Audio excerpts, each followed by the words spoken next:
G'day, my name's Michael Baragwanath. I'm the Managing Director of Clime, here with Chairman of Clime and Founder, John Abernethy, just for another one of our, let's call it a fireside chat, or sitting next to the dog, having a chat in one of our staff offices in our Sydney office over there. So, John, interesting week in politics, but I suppose we're here to talk about politics, productivity, business in general.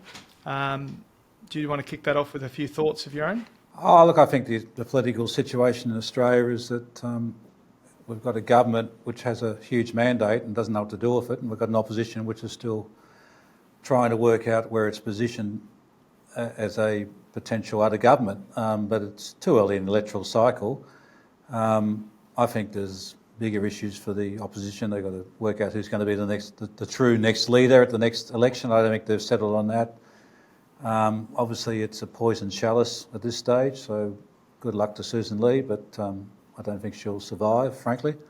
Then we've got this ongoing discussion about Australia's energy, where we'll be in 10 years' time, where we'll be in 25 years' time.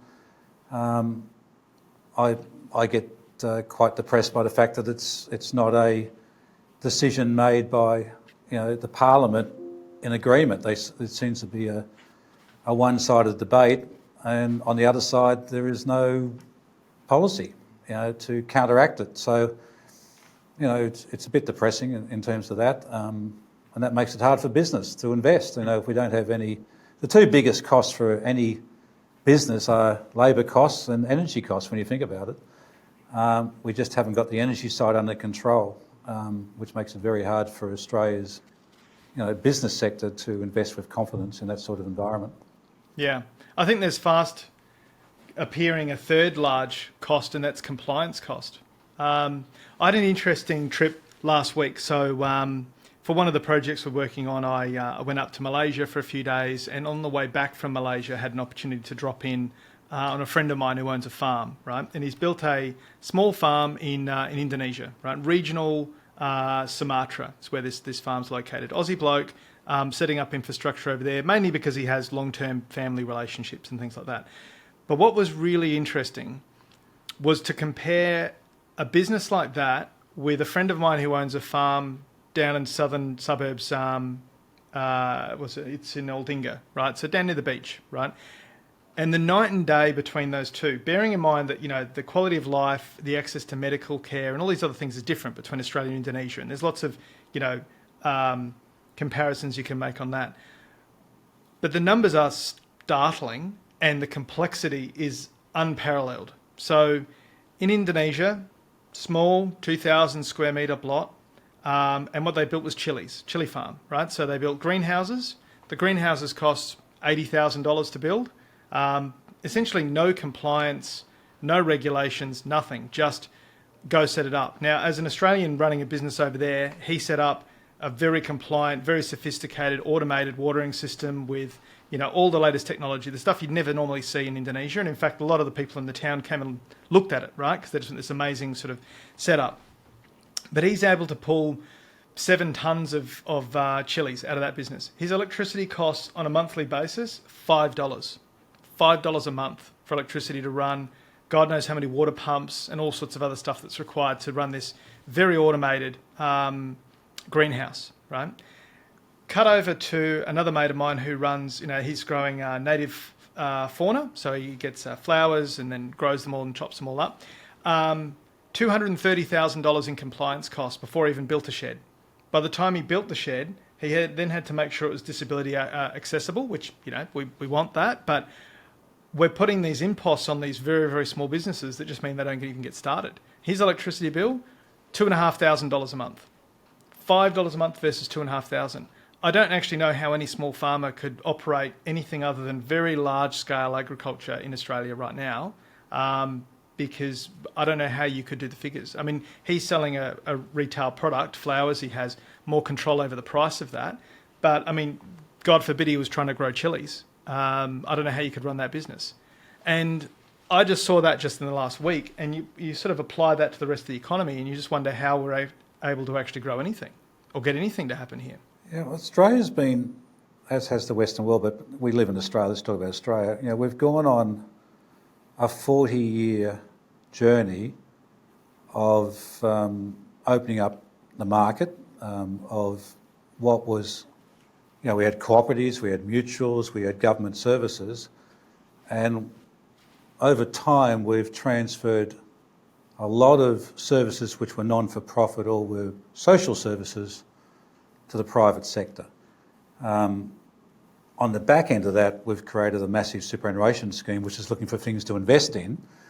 And so a lot of these services have moved into private enterprise to be owned by the public for their super. And we've created this necessity to make money, to make a profit margin, Now, after 40 years of doing it, where have we landed? And, we've got your complexity in terms of regulation, which you've talked about, but you also mentioned the cost of doing business, the cost of energy. We have created something in Australia where it just goes on and no one questions whether it's the right course. Now, the biggest issue is cost of energy at present, I think. Regulation's coming over the top, but we shouldn't need as much regulation as we had good behaviour. And now people will say, watching this, say, well, you can't trust people. Well, we are all people and we should expect a level of behaviour, and people should be able to essentially self-regulate. When I go back in my early working life, working for a cooperative by its very nature self-regulates. It's there because it doesn't have to make money. It's there for service, to service the members. So it self-regulates to service the members. By converting to private enterprise and open markets, I guess, the profit motive means that corners are cut, and that causes a reaction through excessive regulation. So it's another point of we've gone on a journey, is it working, And I always come back to energy. And I don't think it is working, because it's funny, I had this conversation with a pretty senior journalist this afternoon around some of the areas of financial crime, right? And what I would argue is that we've now got our regulations to the point where we can't actually enforce our own regulations. And so when we look at what consumers expect from the regulator, consumers expect from the law is safety, right? It's about being able to protect them from the underworld, effectively. But we seem to have this situation now where the rules are so complex to enforce that we actually don't enforce them. And then the darker elements of our society that we expect our regulators and the police to catch, they don't have the time to catch. And on a different but similar sort of thing, I kind of feel like the police are so obsessed with traffic fines that they don't have time to go after gangs. And it's funny you talk about cooperatives. The example that sits in my head around whether people can work together or not is what happens when the power goes out at a set of traffic lights. We have traffic lights to say, well, we want to control traffic, people stop, people go, we control it, we don't want people going through red lights, we have all this infrastructure. But what I find interesting is watch what happens when the power goes out. There aren't instant, pile-ups and crashes. Everyone slows down, everyone realises that someone could cause an accident pretty quickly. So they all approach the intersection really slowly, they all negotiate together and then collectively get through, right? And I've not once seen, and I'm from South Australia, we have blackouts all the time, but I've not seen the pile up that you'd expect would happen. What happens is people cooperate, and I think what we've done is we've put ourselves in a position where electricity prices are so high that people can't get started, but the compliance costs are so high that people can't actually run a business. But what do you do? When is Australia, as a society, going to take a deep breath and say, let's review where we're going, or what we've done, how we've got here, where we're going, and where's these conversations happening? And we just had that productivity round table. It's come and gone, and what's the result? What's come out of that? Why isn't there quarterly updates, quarterly meetings to review and keep a schedule going, keep a plan going, report to a plan, have a target, have a vision. And, I guess our conversation is, reflects our frustration, because it's, I don't want to feel like an old guy just commenting on Australia and what's good and bad about it, but what I worry about is the lack of want to change. And if It's always appropriate, I think, for not only business, because you and I run a business, we constantly reflect on what we're doing right and doing wrong and how we can do better. But an economy is like a massive business, and you don't see enough reflection on what's going on and how to fix it, or how to do what we're doing better, or what's working, how can we push harder in that direction. I don't want to just going back to energy, I just read an interesting article. I don't want to boost Bunnings, but there's this proposal by Bunnings to offer solar energy to the public with a smart metering system. And you virtually can hire the solar energy, the battery, from them, and they'll take all the decision making away from the consumer. Here's a solution. Here's a smart solution. Don't go and buy your battery, because that's hideously expensive, and by the way, it might be obsolete in a few years' time. We'll make it so much easier for you to transition into solar. And I think to myself, why is that being done by Bunnings, and why isn't it being done by the government? Now, it's great that Bunnings are doing it, and they're going to make money out of it, and I can see the logic of it. But again, there's going to be a profit margin in there, and there's going to be a cost impost eventually to the consumer. I would have thought a national solar rollout, where Australia built the batteries, installed the batteries, upgraded the batteries, the panels, coordinated it, that would have been a much better result. But once you get these private companies coming in from the side, to me, you get a haphazard solution.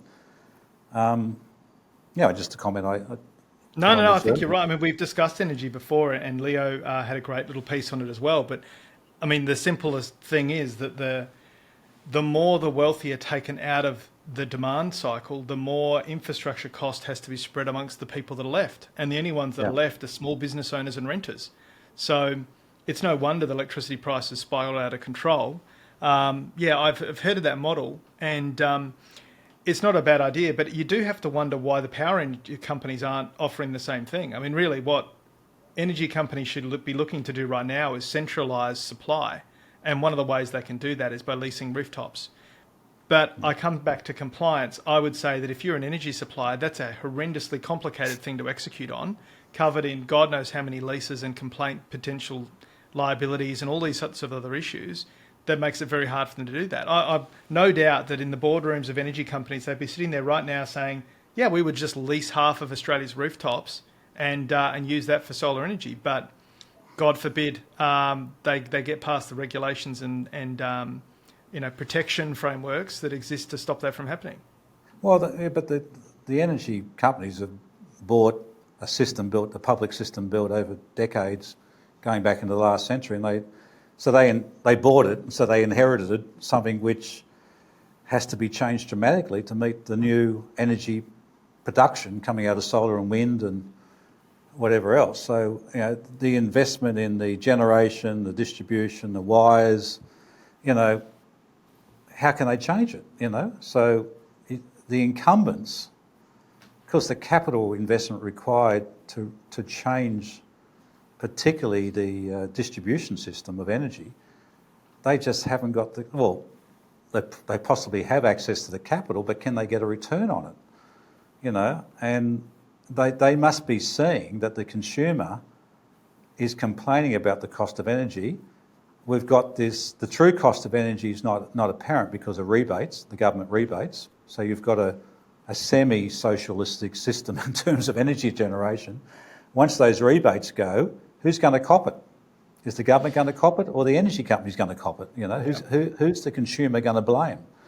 So there's an it really is incumbency there. fundamentally broken at the moment, if you think about it, because we're even getting to the point where large-scale operators are pulling out of wind and solar projects because they don't make money. So on one hand, you have a very angry group of people demanding net zero without really articulating what that actually means for different business owners or the economy in general. A right-minded aspiration, I think, but no detail as to how you actually execute on it. Then you have the other side of politics just saying no to that idea without any thought for any alternative.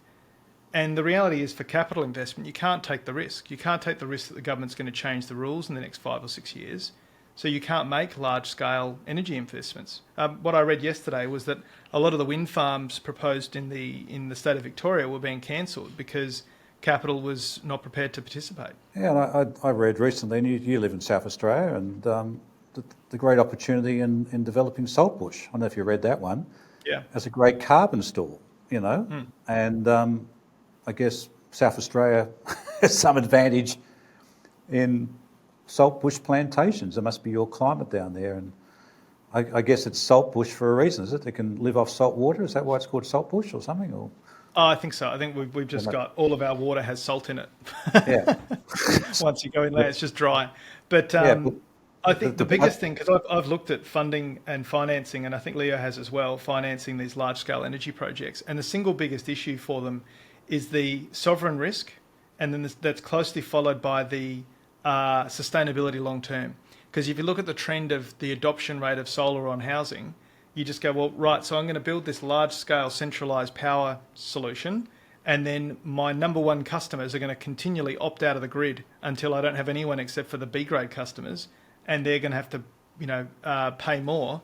But it gets to the point where you check that out on a spreadsheet and say, based on this rate of adoption of rooftop solar, centralised systems will make no money.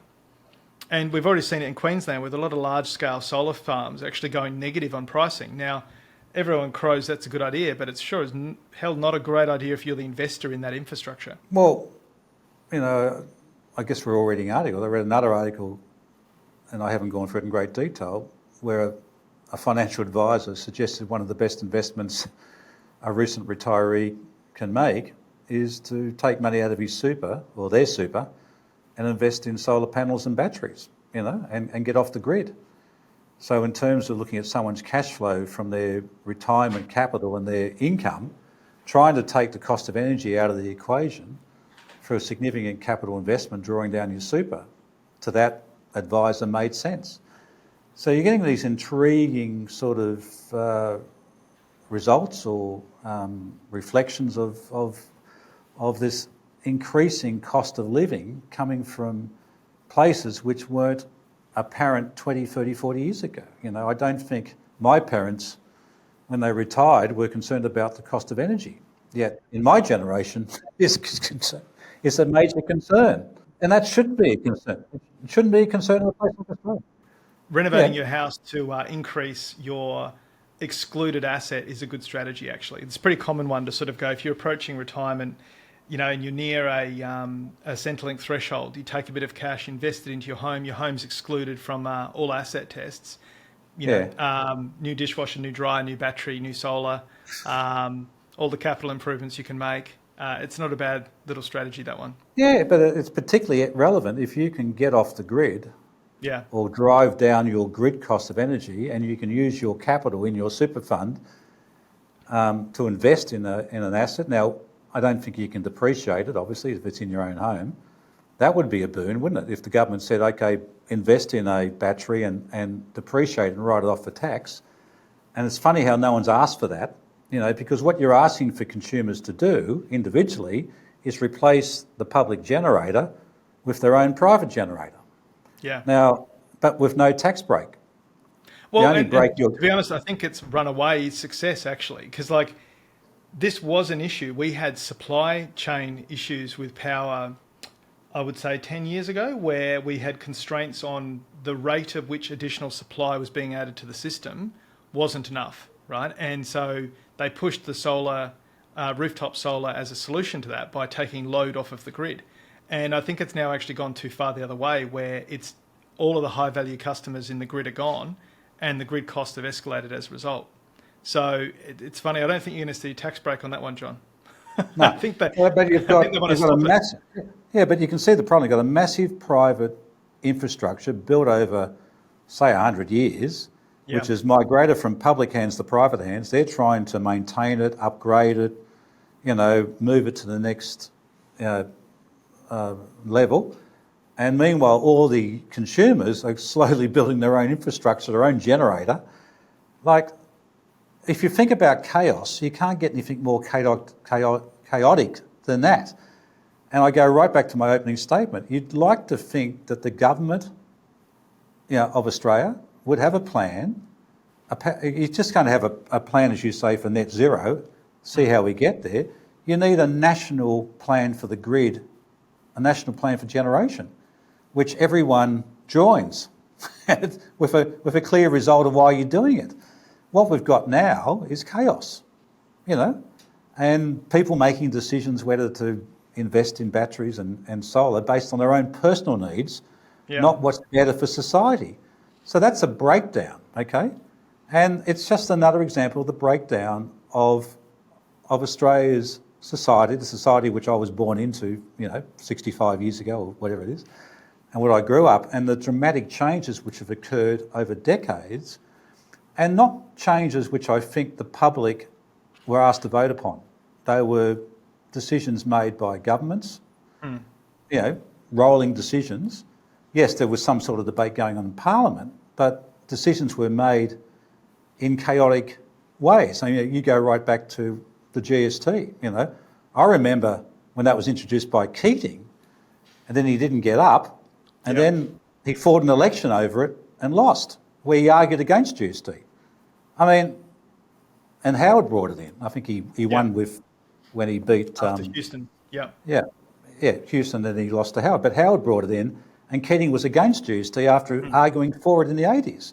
Yeah. Now, that's an example of chaos, and I think the same sort of thing has happened in superannuation. We've had this sort of idea to create a superannuation scheme, but, it's not a scheme for the greater good, so to speak. It's not a public scheme. It's very much account-based. It's very much for the individual, which, I think there should have been a national scheme with an individual scheme coming over the top of it.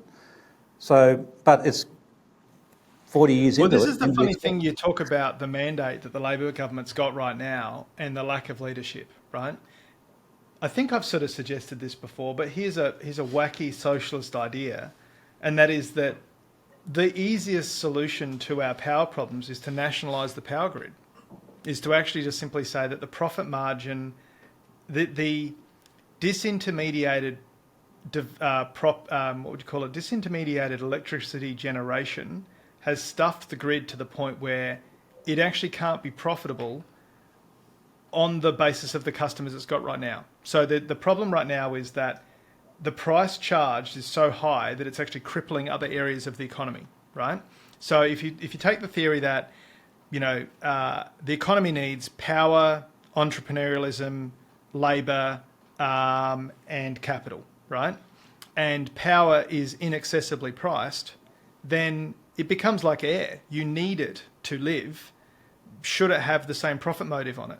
And if you've created a system that is now so broken that energy prices have on a compounding basis, I think they're up something like 30%. You'd have to sit back and go, should we actually nationalise the grid in order to bring pricing under a controlled system that can actually allow the rest of the economy to function? And how do you physically do that? And I think there's still a return on investment. I don't mean socialise it as in remove the profit motive. I mean, if you look at the cost of the grid, I looked up the South Australian property grid was sold for $9 billion in the 90s. So let's say you had to buy it back for $40 billion. What's the return on investment at a government bond rate that you would need to receive, and then that becomes your electricity charge? And what does that do to the rest of the economy? Now, I'm not saying we do that, but I think we should be asking that sort of question and going, well, now that we've sort of stuffed this thing, and if we're serious about the environment and we want to look at the greenest, cleanest way to generate energy, can we realistically force companies in the private energy sector to do that? Like, can we rock up to an AGL and go, we just want you to go find an extra $5 billion to completely decarbonise your production? And they just go, no. And then what? It's a very... And like I said, I'm not saying this is the only fix, but certainly when you look at how complex the system is and how we get out of this mix and what the cost is, you'd have to sit there and go, maybe actually what we need to do is renationalise these grids. Well, and it can become an offensive debate, Michael. We've created a $4 trillion superannuation system. It's not a national system, it's an account-based system. And I think what comes through on the debate, and I'll get back to my point here about connecting that capital with the solutions for a whole lot of parts of the economy, but we're talking electricity. We've got this account-based system where some people are doing very well in super, have amassed significant wealth with tax breaks, and there's a lot of people, in fact the majority of people will never have enough to retire outside a social security system, outside a national pension. And we keep this facade going, and no one wants to admit that it's actually not working. I don't know what was envisaged by Keating and Kelty. One part of me says they envisaged a superannuation system controlled by the union movement. Maybe they were that clever. That's where we seem to be ending up. But we've got a whole lot of superannuation system. The APRA regulated system, which is the industry funds, yes, it's probably better distributed amongst its members in terms of, wealth distribution. The self-directed retirement, who we represent, has probably got a range. It's probably better well-off people. But you've got this account-based system where everyone's trying to look after their own needs and their own future, and they disconnected from what's better for society. So your comment about, well, I don't know how we can fix up the grid, and it's like saying, well, there's $4 trillion over there, we can't touch that. That would be improper to drive that capital into a solution for the greater good, because that's all account-based. That's all individual people's money. We can't touch that. Well, it's funny you say that. It's not just account-based, it's liquidity, right? So you touch on an interesting topic, and another whole point of discussion is the need for liquidity across super. What does that actually get everyone? So go to my more extreme example of let's just socialise the grid. So set that aside for a second and go, well, actually what we need in order to fix stability, is a lower accepted return on energy requirements, right? So if I'm an energy provider, I've got to make a certain profit margin. Let's say that profit margin is 15, 18%. Now, if I could accept a profit margin of 2 or 3%, or maybe 4 or 5%, there's significantly more margin for lower energy costs, right? So to your point, we've got trillions of dollars of superannuation. Why aren't we using it? The problem with the account-based system, as I can see it, is the number one request from every single product offer, platform, solution, everything is near daily liquidity. So if you're required to invest on the basis that you can redeem it tomorrow, what kind of investment can you actually make? You can't make long-term investments if you have to be able to redeem it tomorrow. Correct. And redeem it to what? Like if you're 30, what are you redeeming? You've got liquidity in your super to change super funds. Yeah, but I can tell you, Michael, that I'd pick a number, but I'd say the majority of people in super, so they're in accumulation, are not worried about daily liquidity. Not interested, And it's remarkable when you talk to people, they don't even know what they've got in super, And you say, what do you think you're going to have in 30 years' time? They probably haven't even thought of it, And how's that going to relate to your standard of living? How's it going to relate to your current wage? They don't, it's not thought about, okay? And it seems to me that we've created this long-term savings plan, which there are big ticks about it, but we're asking people to divert their wages into a system, and we'll come back and visit it in 30 or 40 years' time to see how that money's gone. And everyone's telling them how important it is to save for your retirement, but when you're 30 years old and you're not going to retire till you're 70, because that's where we're headed in terms of changes in the age of retirement, who's thinking when they're in their 30s what they're going to be doing in their 70s? It's ridiculous. And people have got much more significant liquid concerns. If liquidity is a problem, liquidity is your issue to pay a house, to put your kids through childcare, to put your kids through education, occasionally have a holiday with the family. That's your liquidity needs when you're working, not having your investments liquid, okay, in a superannuation fund, which you might not see for 30 or 40 years. So we have created problems. Concurrent with that is the demographic problem of Australia, which we're all aware of, that there are more and more people retiring, and, invariably they're more wealthy than, obviously because they've accumulated wealth. But there's a lot of people who haven't got enough wealth to retire who are being forced into retirement as well.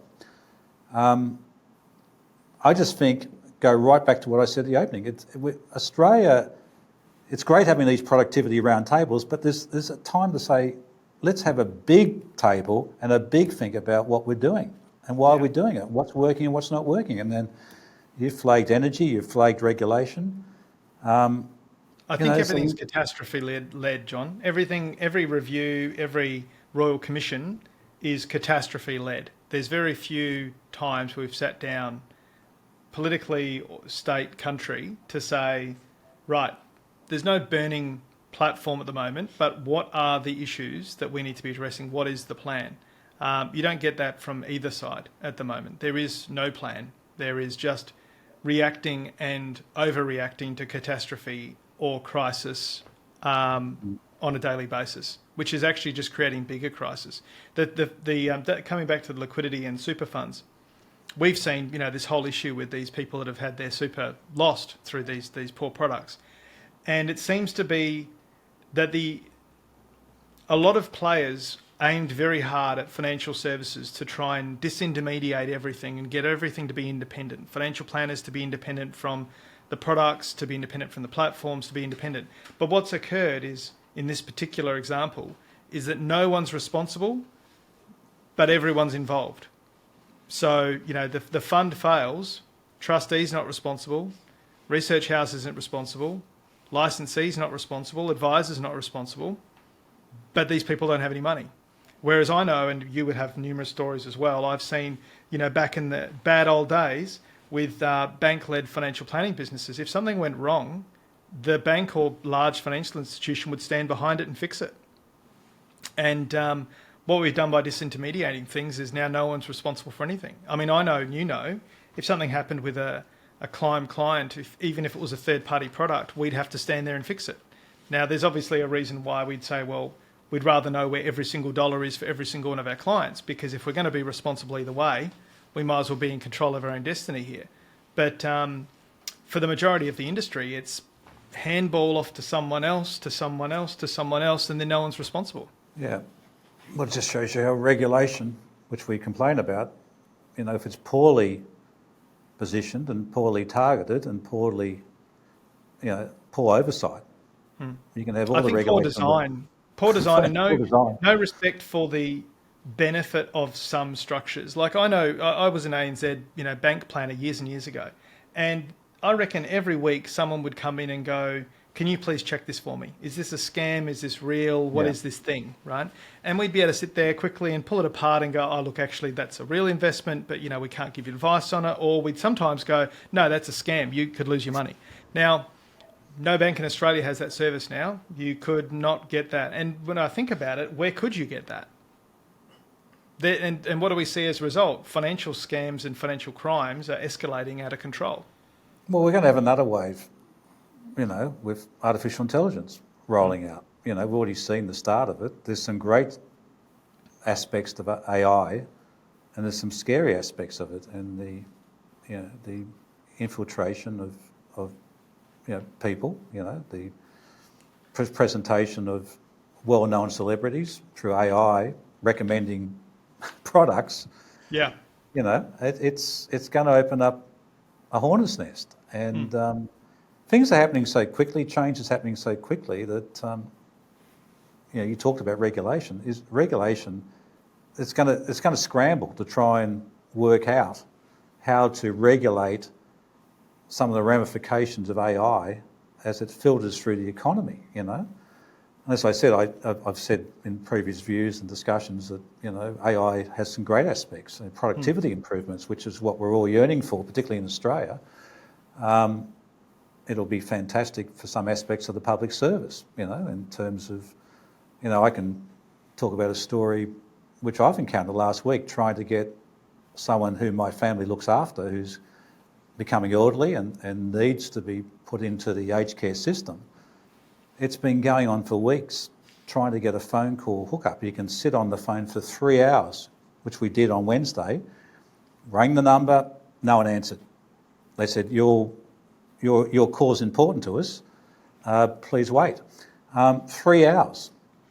Now, surely to God, there could be an AI bot who sort of says, answer the following questions and we'll get back to you. We'll ring you. Can we book a time in? Yeah.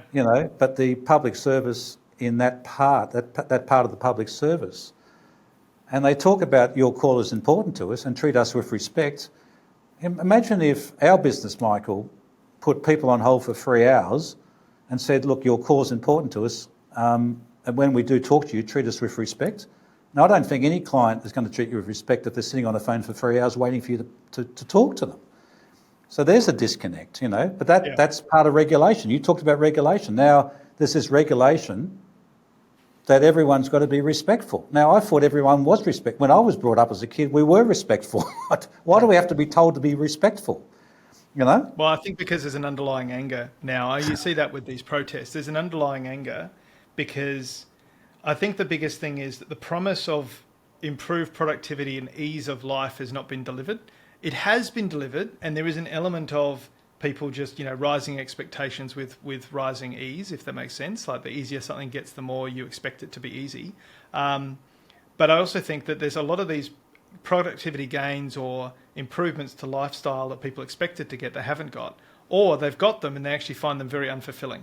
So like what I find with technology, because I've been involved in technology my whole working life really, the promise was always that it would reduce the workload. But what's actually happened is it's made producing reports or doing unproductive things easier, and therefore we spend more time doing it. So we have more granular reporting, more data to trawl through, but not more time to spend, if that makes sense. Because what's been created is a whole bunch more reports. And the easiest way I could think to say it is, it's never been easier to email someone and have a reply from that be automatically generated and have your reply be automatically generated. Now, all you end up with is 50 different emails back and forthing over a particular topic rather than one answer. And so one conversation. What this technology's allowed is a whole bunch of keyboard warrior back and forth, instead of just simply picking up the phone and resolving the issue. And I think that's what a lot of technologies promised, but not promised and delivered is complexity, not simplicity. And it's funny because I'll see if I can find the article, but there was a really great article in Harvard Business Review that I read good more than a decade ago. And it basically said that as systems become more complex, it takes less to break them, right? So the idea is that society is trending towards such a complicated, interconnected and layered sort of system that it'll require less to break that system than it would if it was simpler. So I'm trying to think of a good example, but essentially it's like an elephant balancing on a ball. That's scamming. I mean, in terms of knocking off money out of people's accounts, when it was checks, cash over the counter 5 days before cleared funds, very hard to scam someone. When you make instantaneous transfers of money, very easy to scam someone. So this is a classic example where we've tried to make it easier for banking to occur, and I'm still not clear in my head why it's so important to give people instantaneous money. It's like out of my bank account into theirs, but that's what we've done. But that opened up a tremendous opportunity to scam, and I think everyone watching this would know someone who's been scammed in banking, and the incredible ability that was created where money could go from someone's account to a scammer's account and out of the country in a minute, and then for the banks to collectively say to you, we don't know where the money went. Yeah. And we take no responsibility for the fact that we had a scammer's account on our system, and yet we're supposed to have all these regulations checking the bona fides of the people who we have accounts for, 100-point check. There's a classic example. So we've tried to make things better for people in terms of instantaneous transfer of money, but we've opened up, a hornet's nest. And I think that's the thing about technology. Yes, we always want to improve, but we've got to be, as we improve, check that it is true improvement, that we are actually moving forward, because you don't want to go 2 steps forward, 3 steps back, or even 1 step back. You want to continually improve and not fall into these what I call black holes. And scamming is a huge black hole. It is, and I think we've we're not asking hard enough questions or accepting imperfection is probably the other thing I'd say, because I see this a lot with a lot of the regulatory frameworks that we work in. You can see why they've come up with those rules, but then when you actually apply those rules, you just go, well, have you actually achieved anything for clients as a result of this? And if you take a step back, the answer is no. So I'll give you a quick example, because I've just was ruminating on this call I had earlier today, and I quickly looked up just how much these old, and I'm not saying go back to this, but it's just a very interesting thing to think about. Go back to what the cost of products were in the dark old days of financial services, right? So when you had vertical integration, the planner got a trail commission, and you had an integrated product, right? And most people would say, oh, they were terrible days. Okay, so the product cost was 1.8% total, right? And you go, that's hideously expensive. There are funds that are much cheaper. But that included an ongoing service from an advisor with a product backed by a national bank, and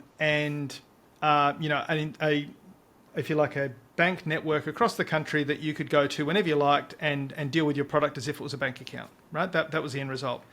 Now you compare that to today, where if you go see a financial planner, it's going to cost you between $6,000 and $8,000 up front, and then it's going to cost you probably between 0.5 and 0.7%, and then you're going to pay about 1% for the fund. Then you're going to pay about 12 basis points, or 0.2%, 0.12% for the platform. You end up actually paying around 2.4% as a fee for ongoing advice. So you'd go, right, so what we've ended up with is a solution that has less service, higher cost, higher risk, because no one's now responsible for anything. It's not to say that, the advisor's not responsible, but you know what I mean? Like, they have no real control over the product per se. And this was sold as, clean, great, transparent, better. I think it's actually hard to argue that it's better. I think it feels better. I think it avoids conflicts of interest, which is a real thing. But I look at it and go, the actual consumers ended up significantly worse off. They pay more to get less. Well, it's a world of mediocrity, I think we all, fall back into a position where, we want change, but we're also happy not to change, and we want improvements, but we don't want to pay for it. Have we lost the vision of the future? I worry constantly about, my kids and my grandkids. What are we building in this country for them?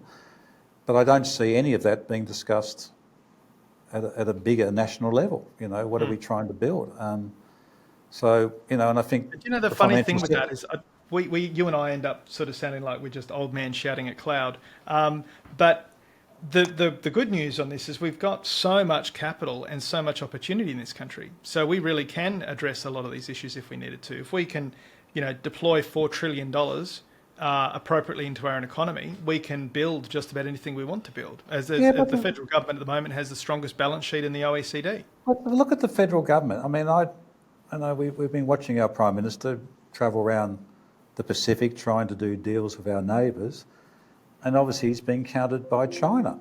But he obviously feels that we have a balance sheet where we can look after our nearest neighbours and offer them defence services, and we've got to bribe them with maybe sporting deals and education deals and God knows what other deals to make sure that they are on our side, not on the other side.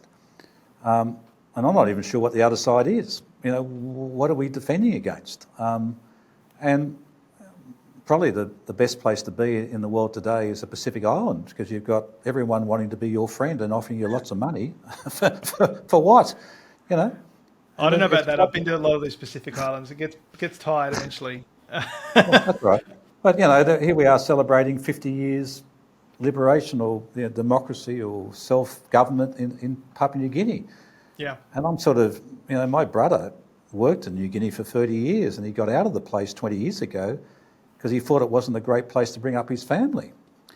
And here we are, we're saying what a great success story. And now, I don't want to be rude, but if Papua New Guinea is a great success story, I'd hate to see what an unsuccessful story is. I don't think it's a great success story at all.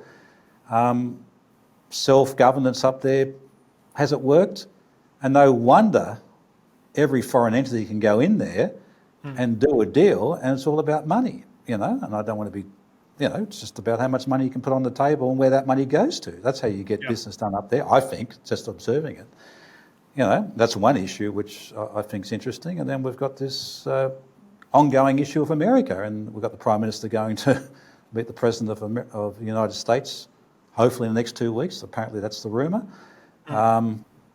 What's he going to say? How's he going to be treated? I mean, this is going to be interesting to see. Do we get an Oval Office meeting between our Prime Minister and Trump? How's he going to treat us?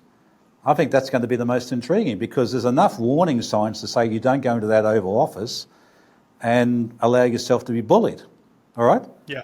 And you've got to be able to stand up to the guy, because he will bully you. And do you go immediately to the tact of saying how wonderful he is and our 80-year relationship since the Second World War, and we're subserving it to the United States, and, it's so fantastic to be here, when, he doesn't... If you asked Trump who the Prime Minister of Australia is, I don't think he could tell you. Because every time I listen to him on TV, he never mentions the Prime Minister's name. In fact, he doesn't even know whether it's a Prime Minister or a President, So... we're talking, it's interesting things are going to happen next couple of weeks about our engagement with America and how it's going to go. And I have a view... But, the one thing you've got to give Trump is that he does have, rightly or wrongly, a plan for his own country. And I think what we need to look at, and you started with it, is what is the plan for Australia? What we have is an abundance of resources, but we have high energy costs and high labour costs. Now, we've never been better set, I think, from a resources and capital perspective to take advantage of automation. We're in such a great position to take advantage of that. And I think what we need to do is just get back to basics and go, what do we need to be prosperous? We need to understand how we can control our energy prices, because it feeds into every other element of our economy. And we need to make sure that the capital we've got is being deployed in areas that are productive. Yeah, look, I think I take your point. I mean, there'll be people watching this this discussion who are pro-Trump and negative Trump, okay? I'm on the record saying I agree with 50% of what Trump says and does. 50% of it I find hideous. So I'm sitting there watching it. But I take your point. Australia could follow the Trump lead and create some sort of vision, develop a plan and implement it. Now, you've correctly stated we have an unfair advantage in energy. The major cost of doing business. We have an unfair advantage.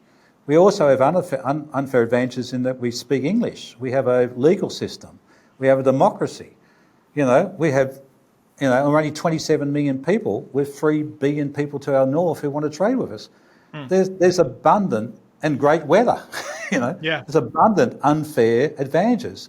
And we sit back here and we don't play to them. It's like we play, it'd be like the Penrith side going to the grand final and putting on their reserves to play the grand final and having the good side sitting in the barn watching it. We don't play our best team. We don't play our best moves. And if anything, if I want to give Trump a tick, he seems to have worked out what America can do and do it better. I think he's got himself, in a whole lot of binds, personal issues and so much.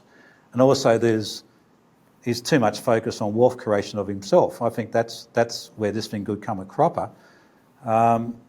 And, I think we've got a president of America who's hit the ground running, and after 6 months, he looks a little bit out of steam at present. I think he's struggling a bit as things haven't gone to plan. And he's been caught short in some of his comments about ending wars and Ukraine will be all over in 24 hours. Well, no one believed it, but you would have thought, 24 weeks he could have done it. But I think irrespective of that, and I take your point, and I would say even a broken clock is right twice a day. But what he's done by setting a direction is made sure that other large players of the economy take note of that direction. So you've seen Microsoft, Apple, Facebook, others invest hundreds of billions of dollars back into the US economy. And that's come from clear direction. I'm going to make sure you're manufacturing here. I'm going to do this. I'm going to do that. And so the end result is that companies follow that lead. They see opportunity to jump around that sort of approach, which is driving capital investment. And I see what we do here is on either side of politics, it's just so floaty and lacking direction that no one actually has any investment decisions. I mean, you and I, we sit here looking at, when we come to the investment committee on our unlisted debt fund, we have to sit there and evaluate those transactions and pull them apart and look at the borrower and the parties and the macroeconomic risk and the regulatory risk and all the rest of it. But one thing we don't ever really need to consider in anything is what the government's plan is on anything, because there is no plan. And I find that bewildering, because having done some work in Dubai, it was very clear that, the Saudi government had the 2030 vision. They had very clear ambitions as to what they wanted to achieve, and that would create business opportunity, because you'd go, right, well, we know they're going to invest in education, in infrastructure, in construction, labour. Right, we know where they're going. We can make decisions around that. There'll be opportunities there. In Australia, it is very hard to sit there and go, well, there basically is no state or government or federal government direction that gives you any sort of hint as to where you should be investing. And I think this is probably the number one reason why people are pulling out of those wind farm and other large-scale power generations, is they just go, well, for all I know right now, government could change and I'm not going to get any of these subsidies, or I'm not going to get any clear direction from power, or I'm competing with homeowners. I don't know what I'm doing, so I just won't do it. Yeah, I think the other thing is, reflecting Australia and America, is the partisan breakdown, where, left and right, and, you say black, I say white, you say yes, I say no. There's something got to develop in the middle, the sense of what I call the sensible middle. And I think Labor dislodged the Liberals for a while by taking the middle, and then the Liberals got it back for a while. But right now,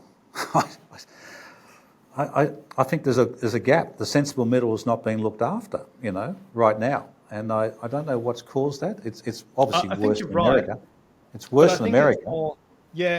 It's worse in America, but the thing is, both Democrat and Republicans get along with achieving something, right? So what I've seen, because I watch US politics a fair bit, is the Democrats are very high in rhetoric, low in action. So they're very much about saying, fascist this, control that, etc. But when it comes to the legislation that actually gets passed, they're very much taking the view that, well, we don't know if this is going to work or not, so we're just going to sort of let it go through and then see what happens, But at least there's a plan. Rightly or wrongly, there's a plan. And like I said, I see that all across Southeast Asia, where there's definite government comes out with an objective. It doesn't necessarily always work, and it doesn't have to work. You can sit there and go, well, we're trying to achieve this and it failed. Fair enough. Well, that's the driver of the next election, and that's why that government's going to get turfed out.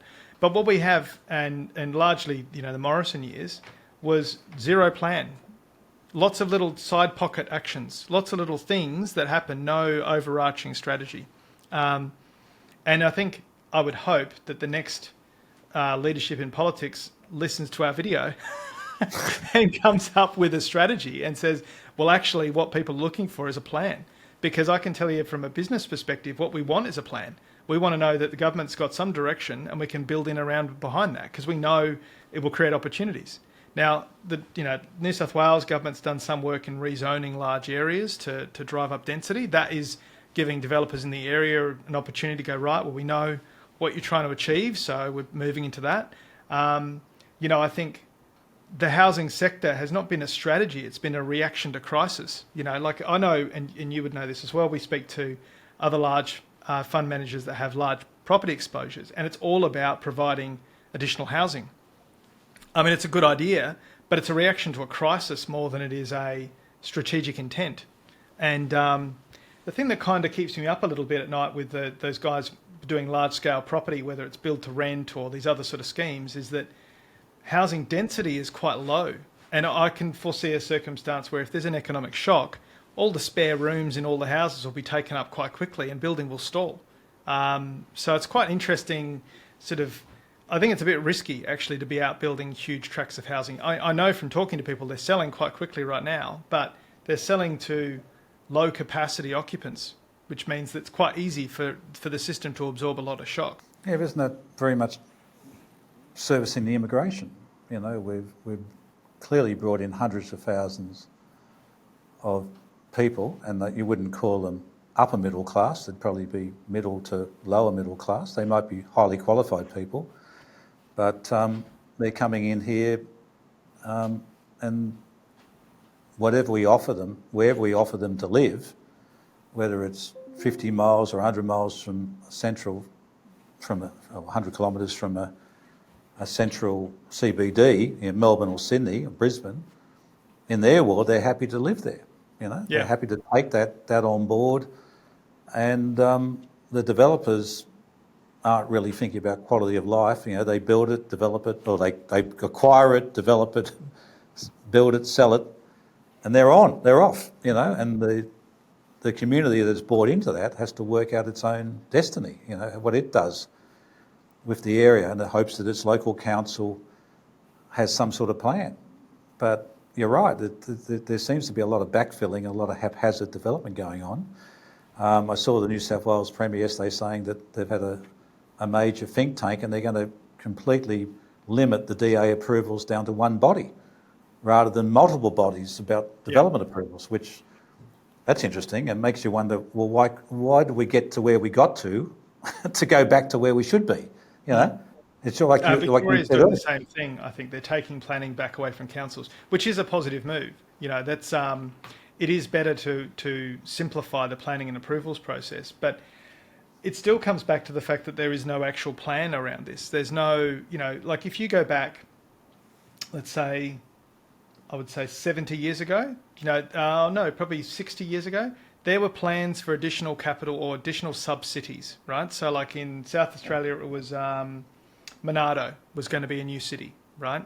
And the Queensland had quite a few other things like that where they were planning entire new cities and looking at how they would connect those with tram lines or rail lines or larger infrastructure.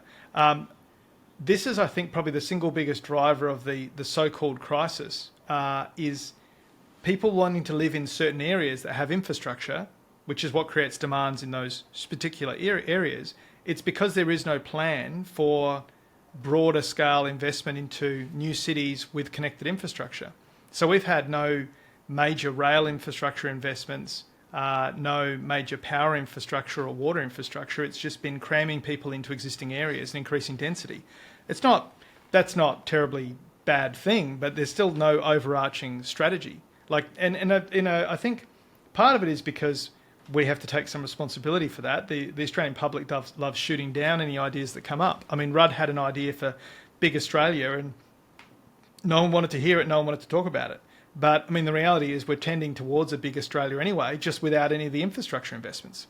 Rudd's concept was Big Australia means planning the infrastructure investments for a 40 million person population. Now, we've abandoned the idea of considering what our population could end up with. Therefore, we've abandoned the infrastructure conversations, but we've still added the people. Exactly.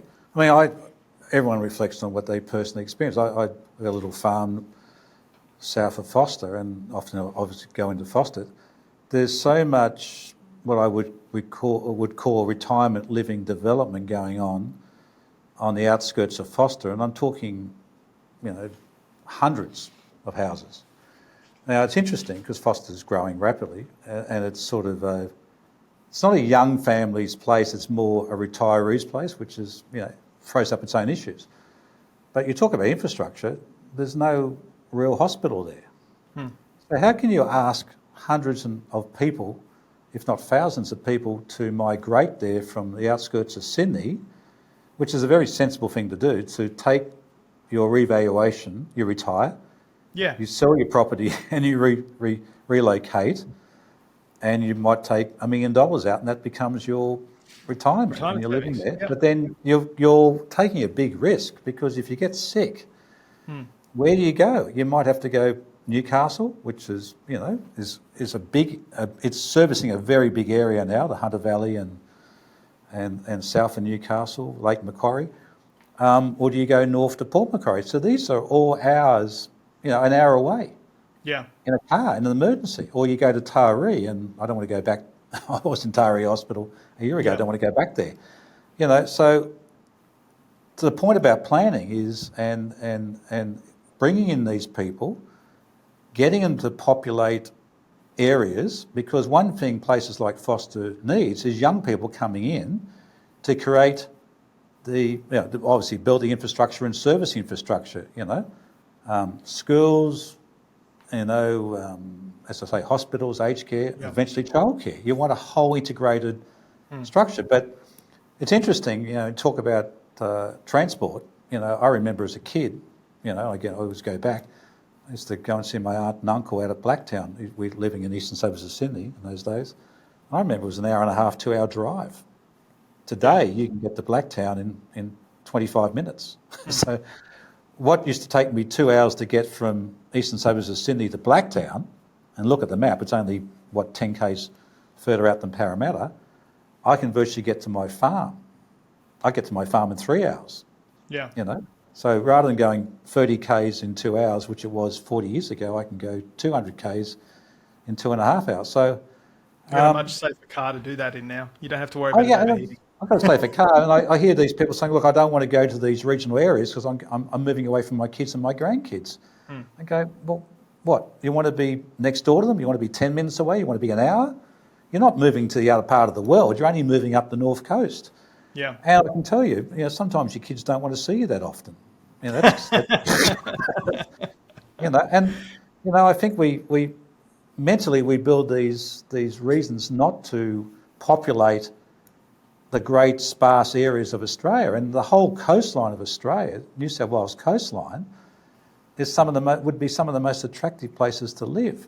And what the government's got to do in terms of planning is say, okay, we are going to disperse the population of Sydney and Melbourne in particular, get them to live in regional areas.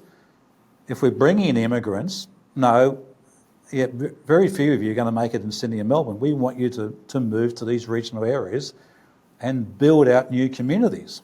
That's what's got to be done. And then, but as someone that's been involved in planning of these sorts of things, we've killed ourselves with rules. It is so difficult for state government or local governments to make decisions like that, to bring in schools. Like at the moment, there are some master plan developments where they just put all that on the developer and just go, look, we're just going to require you to build a school here, and we might buy it from you if you build it. And we need you to put this health centre over here, and we might buy it from you if you build it. And it gets to the point where large-scale developers just go, well, I'm not going to take that risk unless I know I've got 3,000 sales lined up. Yeah, so the end result is it doesn't happen. So it's very difficult for these departments and areas to get past their own bureaucracy to actually create those things. And these things aren't that complicated. It's just that we've created so many rules around them. I mean, take, for example, these machete bins in Victoria. Something like $13 million to create these bins that are effectively just deposit boxes for knives that people have been able to break with a screwdriver. And they spent $13 million to put them there. It's there's insane levels of overhead. And I saw that working in a major bank before, where we knew the software development cost of a new program was about $35 million. The total project cost was $240 million because of all the overhead that got put on. Now, not for no reason, but not for good reason either. So I think probably in summary, because we better wrap it up, our little meandering chat here, John, but really what we in business need is government to set plans, targets, aspirations and things they can stick to try and get some bipartisan support for those plans so we can make investment decisions around it. And probably the only other thing is that we as the public need to probably give government a little bit of slack when sometimes those plans are imperfect. Because I think what we've done is we've regulated ourselves into a corner because everyone wants everything to be perfect all the time. And the end result is it's so costly, it just doesn't happen. So I think we've all got to, we're all a bit angry at the moment. I think we all need to cut each other a bit of slack and just go, look, if someone comes up with a plan, in the absence of chaos or reacting to crisis, let's give it a crack, let's give it a go. And let's accept the imperfection of, if you aim for first place and we get second, it's still going to be a hell of a lot better than where we are now. So that's my closing thought. Yeah, I think more younger people involved in the longer term planning. I think we have too much old people in politics, or elderly or mature people, so to speak, not enough young people. And maybe if we do have young people in politics, they're not given a voice. I think young people tend to say, why not? Where older people tend to say, why? I think we lack that give it a go, have a go, and as you say, we're not going to get it right all the time, but let's do something and get going. And I just see the old people in the room, they're great at planning 40 years out on submarines, which I find bizarre, 30 years out on climate and energy, which I also think, if you don't think the world's going to change dramatically in energy solutions, you're kidding yourself. So, you know, I don't think you can do 30-year plans on energy. I think you do 5-year grabs and continually improve. But more younger people coming through saying, look, it's not working for us. Doesn't mean it's totally bad, because, you know, life wasn't meant to be easy. Someone once said that. But, you know, more people saying, why can't we achieve this? Why can't we go there? You know, that's what I think is lacking in Australia. And I think the younger people have got to get a voice about, you know, using the education we have, getting the brightest people in the right position, and getting these people to ask the question, why not? Why can't we? So in closing, the other thing that we have is a series of investor briefings coming up. So we know that a lot of new people are joining our channel and watching what we're doing. So we will be getting along the country in October and November. So we'll publish those dates. And if you'd like to come read us in person and hurl abuse for our opinions or congratulate us on our empirical thought, then you'll have an opportunity to see us in just about every state. We do, as a general rule, get around to every state in the country at least twice a year. But we're going to start publicising them a bit more, and you know, anyone that's watching this is certainly welcome to come along and meet us. Well, thank you everyone for listening, and we're always open to reading the feedback. We do often comment on the comments, so be gentle. But otherwise, thanks for your time, everyone. See you later. See ya.